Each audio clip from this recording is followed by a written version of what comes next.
Halo Bapak Ibu dan Saudara-saudari yang dikasihi Tuhan, berjumpa lagi kita di Renungan Harian pada hari ini.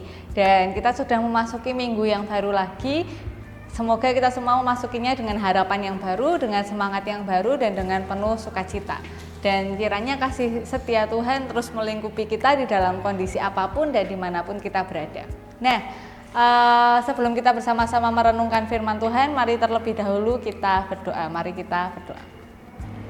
Tuhan Allah Bapa kami yang baik, kami mengucap syukur untuk penyertaan Tuhan sepanjang minggu yang lalu. Kami bersyukur karena Tuhan mendampingi kami, membimbing kami, menuntun kami di dalam setiap aspek kehidupan kami.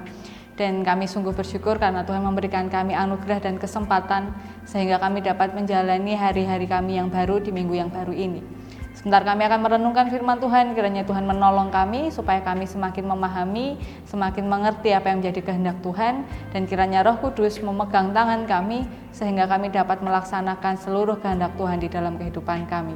Terima kasih ya Tuhan, di dalam nama Tuhan Yesus kami berdoa. Amin. Mari kita bersama-sama membuka Alkitab kita dalam Keluaran pasal 13. Keluaran pasal 13 ayat 17 hingga ayat yang ke-22. Keluaran 13 ayat 17 sampai ayat yang ke-22. Lembaga Alkitab Indonesia memberikan judul Allah menuntun umatnya. Setelah Firaun membiarkan bangsa itu pergi, Allah tidak menuntun mereka melalui jalan ke negeri orang Filistin, walaupun jalan ini yang paling dekat.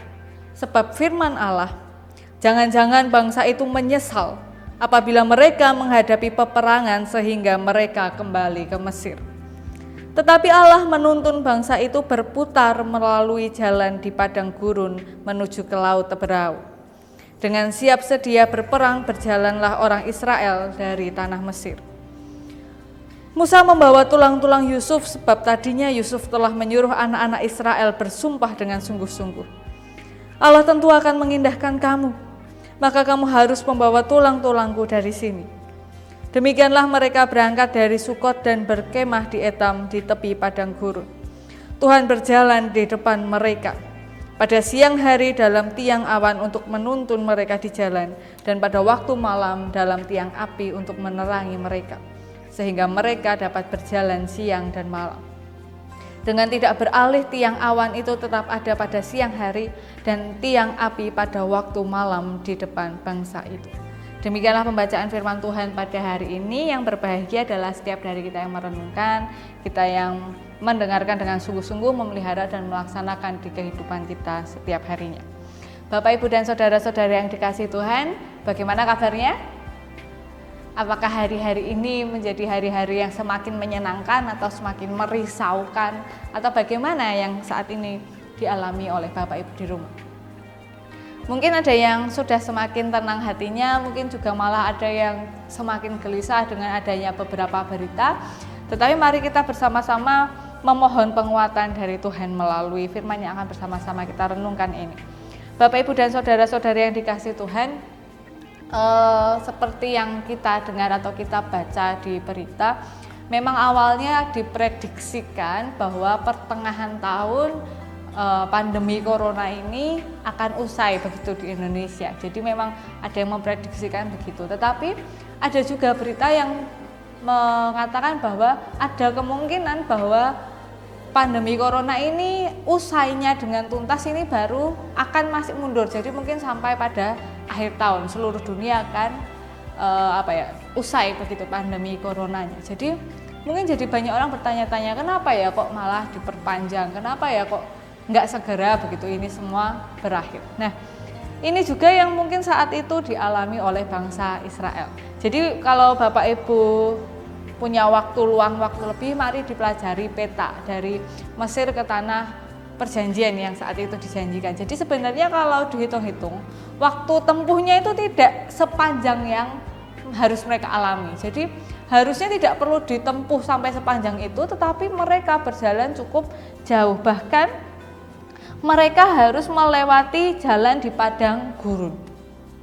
Ini menarik ya. Jadi Bapak Ibu kalau misalnya mau pergi ke suatu tempat, harusnya itu cepat begitu, tapi ini malah diputar bukan lewat jalan yang lebih enak, tetapi malah lewat padang gurun. Nah ini yang kemudian menjadi pertanyaan, kenapa ya kok orang Israel malah melewati padang gurun, padahal mereka bisa mengambil jalan yang lebih dekat. Ternyata di ayat yang ke-17 Tuhan itu sudah memperhitungkan segala sesuatu. Oh mereka ini bisa nih lewat jalan yang lebih dekat, tetapi mereka harus bertemu dengan bangsa lain dan mungkin akan mengalami peperangan. Dan memperhitungkan bahwa kemampuannya bangsa Israel baik secara fisik maupun mental tampaknya belum siap untuk menghadapi peperangan itu. Tuhan memutuskan bahwa daripada nanti mereka menyesal, daripada mereka nanti mengalami kerugian, daripada mereka mengalami penderitaan, lebih baik mereka melewati padang gurun. Tapi kan menderita juga iya, tapi penderitaan yang harus mereka lalui itu jauh lebih ringan dibandingkan melalui jalan yang lain. Nah kenapa kok enggak dibuat enak aja sih? Kenapa kok enggak ya langsung aja bangsa yang mau menyerang atau itu langsung disingkirkan? Ya kan Tuhan punya pertimbangannya bahwa manusia itu punya proses di dalam kehidupannya untuk semakin membuat kita semakin kuat, membuat kita semakin dewasa di dalam Tuhan dan lain-lain. Kita perlu proses-proses itu. Kalau semuanya instan, kita akan menjadi anak-anak yang manja di dalam kehidupan kita. Nah, walaupun begitu Tuhan itu nyatanya benar loh, istilah Tuhan itu tidak akan memberikan kita cobaan melebihi kekuatannya. Ini benar loh. Jadi Tuhan ini tahu porsinya orang Israel ini kalau lewat sini nggak kuat. Walaupun ini lebih panjang, walaupun ini padang gurun, orang Israel ini lebih kuat lewat sini. Dan Tuhan jalan di depan mereka melalui tiang api dan tiang awan. Ini yang penting. Jadi Tuhan itu bukan jalan sebagai kapten perang gitu, bukan sebagai sebagai jenderal pasukan perang di depan dengan senjatanya lalu memimpin bangsa Israel supaya mereka aman. Enggak. Tuhan itu jalan lewat hal yang lebih sederhana tetapi sangat dibutuhkan. Kalau Bapak Ibu perhatikan, ketika ada orang-orang berjalan di siang hari begitu, mesti kan nyarinya iup-iupan ya, tempat yang teduh. Jadi kalau sekarang ini jarang ya ada orang jalan kaki siang bolong ya, tapi kalau ada pasti senang sekali kalau ada pohon-pohon yang menaungi. Nah di padang gurun kan nggak ada pohon-pohon yang menaungi itu. Nah jadi Tuhan itu mempersiapkan tiang awan untuk melindungi mereka biar nggak tumbang begitu di jalan. Nah kalau kita kelamaan kepanasan, kalau upacara itu kan banyak yang pingsan, banyak yang tumbang karena pusing dan lain-lain. Nah kalau jalan di padang gurun kan parah sekali. Nah malam padang gurun itu ekstrim ya, jadi kalau siang panas sekali, kalau malam dingin sekali. Nah supaya mereka tetap hangat dan bisa berjalan, jadi zaman dulu itu nggak ada senter, mereka kan pakainya lentera, pelita dan lain kan butuh minyak dan lain-lain. Kalau di padang gurun kan kesulitan ya. Jadi Tuhan berikan kepada mereka tiang api untuk menuntun langkah mereka di malam hari dan menghangatkan mereka. Jadi tiang awan tadi untuk meneduhkan, memberikan kesejukan, sedangkan tiang api untuk menghangatkan dan memberikan jalan. Nah, Bapak Ibu dan saudara-saudara yang dikasihi Tuhan, inilah kenapa kok kadangkala jalan yang kita alami itu seringkali berliku. Atau mungkin ada kegagalan di sana sini, misalnya ini yang mungkin yang masih muda atau Bapak Ibu yang punya anak dan lain-lain, kenapa kok mereka putus cinta, kenapa kok mereka gagal dalam hubungan yang ini sebelum padahal rencananya sudah mau menikah dan lain-lain. Kenapa kok enggak ini saja? Mungkin ada sesuatu yang harus memang tidak bisa bersama. Nanti kalau mereka bersama kan kedepannya akan lebih banyak lagi persoalan daripada dihentikan saat ini. Walaupun kalau sekarang mungkin sakitnya sepertinya setengah mati. Saya pernah diberikan cerita oleh seseorang, jadi dalam hubungan pacaran ini mengalami kekerasan begitu. Jadi yang laki-laki itu memukuli si perempuannya. Nah, akhirnya karena semakin parah, orang tua ini memaksa supaya mereka berpisah, orang tua yang perempuan ini. Dan dalam saya nggak tahu apa yang menjadi pertimbangan, tetapi biasanya korban-korban KDRT atau kekerasan itu memilih untuk tinggal, karena katanya kalau orang yang melakukan kekerasan itu ketika sedang tidak marah itu katanya baik sekali sikapnya. Jadi memang waktu putus itu si mbak yang perempuan tadi sedih sekali hatinya, dan tapi setelah itu, setelah masa sulitnya ini terlewati, dia menyadari bahwa kalau hubungan itu dilanjutkan bahkan sampai pernikahan, berarti ia akan mengalami penderitaan yang lebih panjang lagi. Atau mungkin pekerjaan di tempat kerja. Di tempat kerja itu rasanya enak, tetapi ada hal buruk di dalamnya. Jadi mungkin ada korupsi, ada apa-apa, lalu bapak ibu dipecat begitu saja. Dan nanti mulai usaha sendiri. Kan namanya buka usaha sendiri nggak bisa langsung besar ya, sedikit, tapi nanti setelah kita melihat ke belakang, oh iya, dulu kalau saya terus di sana, saya bisa keseret-seret kasus yang lebih besar lagi. Makanya saya diizinkan mengalami sakit yang seperti ini saat itu. Nah, Bapak Ibu mungkin yang saat ini sedang mengalami kesulitan di hidupnya, yang rasanya kehidupannya itu cuma musar-musar gitu, malah berliku-liku ke sana sini kok kepentok-pentok, banyak masalah. Masalah yang kita hadapi sekarang ini sudah dipertimbangkan oleh Tuhan, itu bisa kita hadapi. Jadi Tuhan itu sudah lihat yang tidak kita lihat. Kalau kita ke sana terus, itu nanti kita akan bertemu masalah yang jauh lebih besar lagi. Makanya Tuhan menutup jalan kita ke sana dan Tuhan memberikan kita jalan yang lain. Yang rasanya kadang-kala kenapa kok ini kok rasanya sakit, mbok saya mending lewat sana. Karena kita tidak tahu bahwa di sana ada masalah yang mungkin tidak bisa kita hadapi. Nah, Bapak Ibu dan saudara-saudara yang dikasihi Tuhan, kesulitan apapun yang saat ini dialami, kesedihan apapun, masalah apapun yang saat ini sedang kita hadapi bersama, mari kita berpegang sama Tuhan. Kita berpegang kuat pada tangan Tuhan dan mengizinkan Tuhan memegang tangan kita. Dan kalau kita perhatikan, mungkin di hadapan kita ada tiang awan dan tiang api yang karena sederhananya kita tidak bisa melihat mereka. Misalnya Tuhan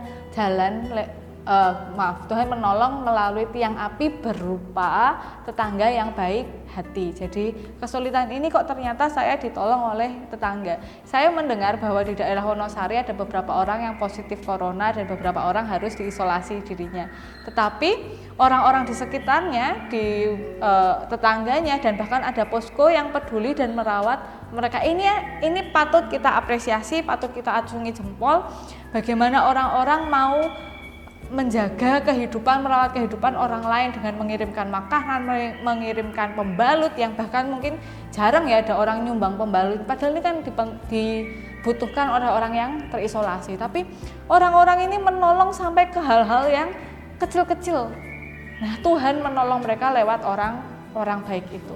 Dan mungkin bagi Bapak Ibu yang saat ini mengalami kesusahan hidup yang lain, coba duduk sebentar, merenung sebentar. Mari kita cari, mari kita lihat Tuhan ini berjalan bersama saya di depan saya menghadapi semua ini, melindungi saya lewat apa ya?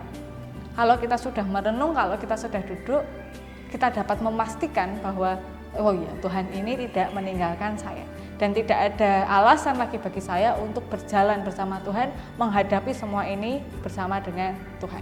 Jadi mari terus berjalan, mari terus percaya kepada Tuhan, beriman kepada Tuhan bahwa Tuhan itu sudah mempertimbangkan yang terbaik bagi kita. Tidak perlu terlalu menyalahkan keadaan, menyalahkan Tuhan, menyalahkan siapapun, kenapa saya mengalami ini? Ya karena itu adalah yang bisa kita hadapi. Kalau Tuhan mengizinkan hal yang lebih buruk, lebih besar itu bisa terjadi kepada kita. Tapi Tuhan memberikan kita pada saat ini, mengizinkan hal ini terjadi kepada kita dengan pertimbangan bahwa Tuhan kita bisa melaluinya dan Tuhan tidak meninggalkan kita sendirian. Jadi mari terus berjalan bersama Tuhan, kita terus menyerahkan kehidupan kepada Tuhan dan mari kita berdoa. Tuhan, kami bersyukur karena Tuhan berjalan bersama kami, Tuhan berjalan di depan kami, melindungi kami dengan segala yang Tuhan berikan kepada kami, melingkupi kami dengan segala hal yang baik. Dan kami bersyukur karena Tuhan selalu menjaga kami, memberikan kepada kami hal-hal yang bisa kami tanggung. Dan kami percaya bahwa kami tidak menanggungnya sendirian, tetapi bersama dengan Tuhan. Dan jika di dalam kami berjalan bersama Tuhan, ada hal-hal yang tidak sesuai dengan kehendak Tuhan, kiranya Tuhan mengampuni. Terima kasih Tuhan, di dalam nama Tuhan Yesus kami berdoa. Amin. Nah, Bapak, Ibu, dan saudara-saudara yang dikasihi Tuhan, setelah mendengarkan firman Tuhan dan berdoa, kita akan bersama-sama merenungkan pujian yang berjudul Tiang Awan Tiang Api yang akan bersama-sama kita dengarkan lewat tayangan setelah ini. Selamat beraktivitas, Tuhan memberkati kita semua. Sampai jumpa.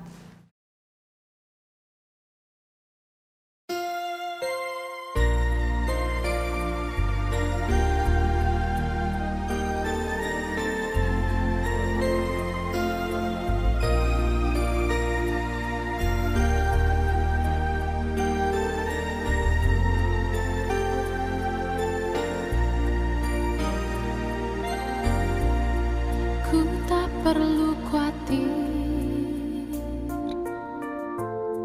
terhadap apapun. Tanganmu yang penuh kasih menopangku tanpa henti. Ku tak perlu takut untuk melangkah maju. Hadiratmu yang berkuasa menjagaku senantiasa, seperti tiang awan yang meneduhkan dari terik siang. Hatiku selalu tenang di dalam tangan-Mu, Tuhan, seperti tiang api yang menerangi dari gelap malam. Kau menjagai hidupku dengan kebaikan-Mu.